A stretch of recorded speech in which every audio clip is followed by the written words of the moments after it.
وزیر اعظم نے جھنگ میں LNG پاور پلانٹ کا سنگ بنیاد رکھ دیا۔ وزیر اعظم شاہد خاقان نواسی نے جھنگ کے علاقے حویلی بہادر شاہ میں 1263 میگا واٹ کے استعداد کے حامل LNG پاور پلانٹ کا سنگ بنیاد رکھ دیا۔ اس موقع پر وزیر اعلیٰ پنجاب شہباز شریف بھی وزیر اعظم کے ہمراہ موجود تھے۔ منصوبے کی تکمیل کے بعد 24 ماہ میں 1263 میگا واٹ بجلی سسٹم میں آ جائے گی۔ LNG پاور پلانٹ پر اخراجات کا تخمینہ 80 کروڑ ڈالر لگایا گیا ہے۔ یہ LNG پاور پلانٹ چین اور پنجاب حکومت کے اشتراک سے ترین و بیراج کے قریب بنایا جا رہا ہے۔ امریکہ کا دہشت گردی کے خلاف پاکستان کی قربانیوں کا اعتراف۔ امریکہ نے دہشت گردی کے خلاف جنگ میں پاکستان کی قربانیوں کا اعتراف کرتے ہوئے کہا ہے کہ دہشت گردی میں پاکستان سے زیادہ کسی اور ملک کا جانی نقصان نہیں ہوا۔ پینٹاگون کے چیف ترجمان ڈانا وائٹ نے پریس کانفرنس کے دوران کہا کہ سیکرٹری دفاع جیمز میٹس نے حالیہ دورہ اسلام آباد میں وزیر اعظم شاہد خاقان عباسی اور chief of army staff general Qamar Javed Bajwa سے ملاقات کی، جس کا مقصد پاکستان کے ساتھ مشترکات تلاش کرنا تھے۔ جیمز میٹس کے دورے کے حوالے سے ترجمان پینٹاگون کا کہنا تھا کہ پاکستان کا دورہ ہمارے تعلقات کو گہرے کرنے اور مواقع تلاش کرنے کے لیے تھا اور مفید گفت شنید ہوئی۔ پاکستان اور امریکہ کے درمیان مشترکات کی وضاحت کرتے ہوئے انہوں نے کہا کہ یہ دہشت گردی کا خطرہ ہے۔ مختلف کالعدم تنظیموں کے 313 فراری جنگجو ہتھیار ڈال کر قومی دھارے میں شامل ہو گئے۔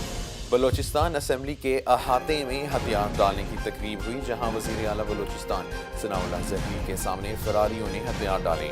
اس موقع پر حکومت کی جانب سے فراریوں کو فی کس 1 لاکھ روپے بھی دیے گئے اور وزیر اعلیٰ بلوچستان نے سرنڈر کرنے والوں کو مزید مراعات دینے کا بھی اعلان کیا۔ تقریب میں commander southern command lieutenant general Asim Saleem نے بھی شرکت کی۔ حکام کے مطابق سرنڈر کرنے والوں میں 17 کمانڈر سمیت 300 سے زائد فراری شامل ہیں۔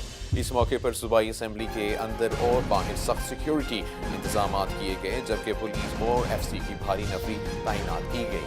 سابق وزیر خارجہ خورشید محمود قصوری نے بھارت کو پیغام دیتے ہوئے کہا ہے کہ کشمیر میں نئی اٹھنے والی دہلی مخالف تحریک کو بھارت داعش سے جوڑنے کی کوشش نہ کرے۔ نئی دہلی میں بھارت پاکستان تعلقات پر ہونے والے اجلاس کے دوران خورشید محمود قصوری کا کہنا تھا کہ کشمیری عوام میں اٹھنے والی نئی تحریک کو داعش سے جوڑنا انتہائی خطرناک ثابت ہوگا۔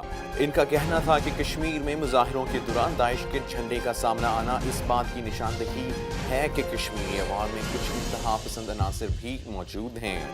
شازیہ مری کا کہنا ہے کہ دھرنے کو فنڈنگ کرنے والا قائمہ کمیٹی کی صدارت نہیں کر سکتا۔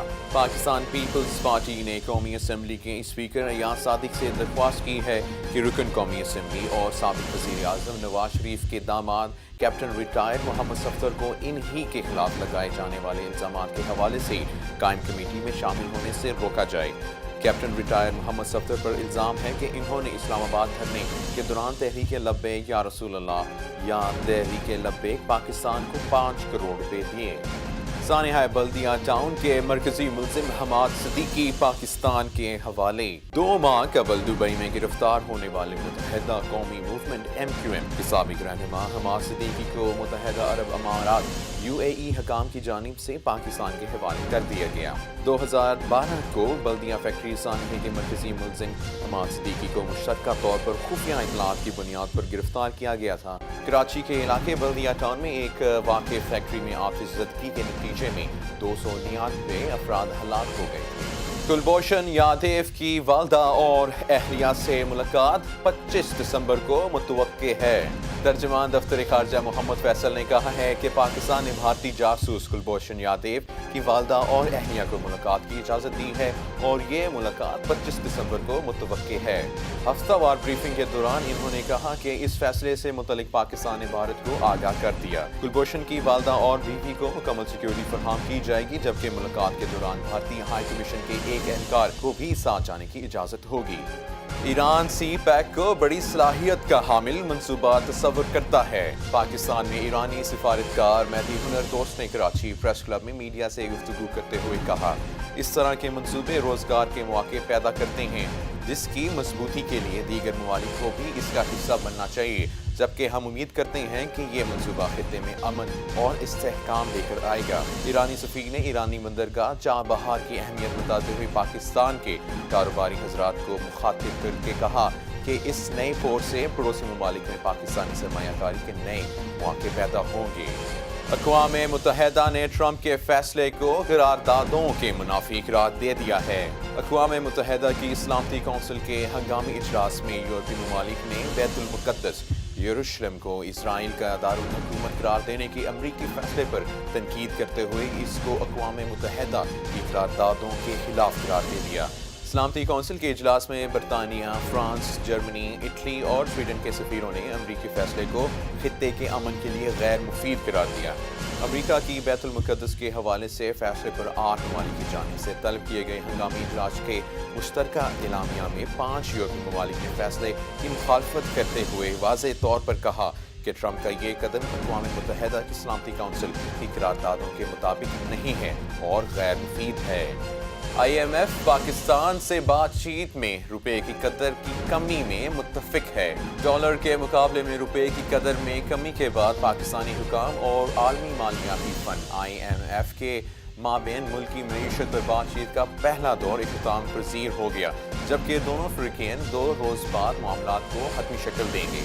روپے کی قیمت میں کمی کا فیصلہ سامنے آیا تھا، جس کے بعد ڈالر کی قدر میں اچانک 3 روپے اضافہ دیکھنے میں آیا۔ بعد ازاں پاکستانی حکام اور IMF کے درمیان معاشی پالیسی سے متعلق بات چیت کا سلسلہ شروع ہوا۔ اسٹیٹ بینک آف پاکستان کے اعلیٰ عہدیداروں کے متعلق بینک نے کئی مہینوں بلکہ کئی برسوں تک مارکیٹ کی توقعات کو پورا کرنے کے لیے حالیہ دنوں میں روپے کی قدر میں کمی کے بعد شرح مبادلہ ایکسچینج ریٹ کے تبادلے کا ارادہ کیا۔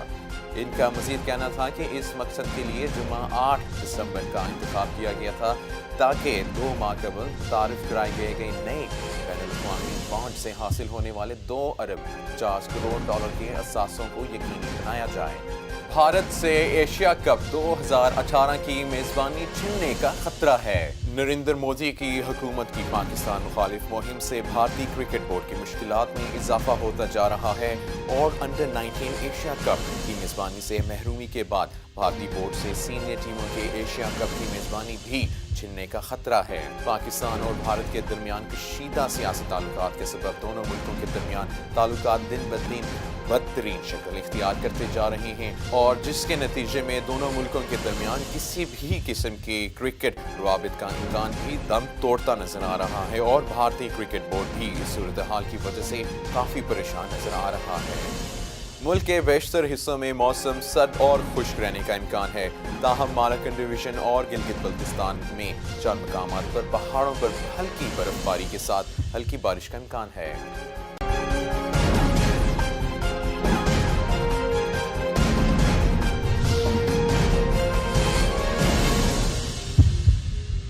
Please subscribe to Hums Up TV and hit the notification icon on the screen to get the latest updates of our channel. Thank you for watching Hums Up TV.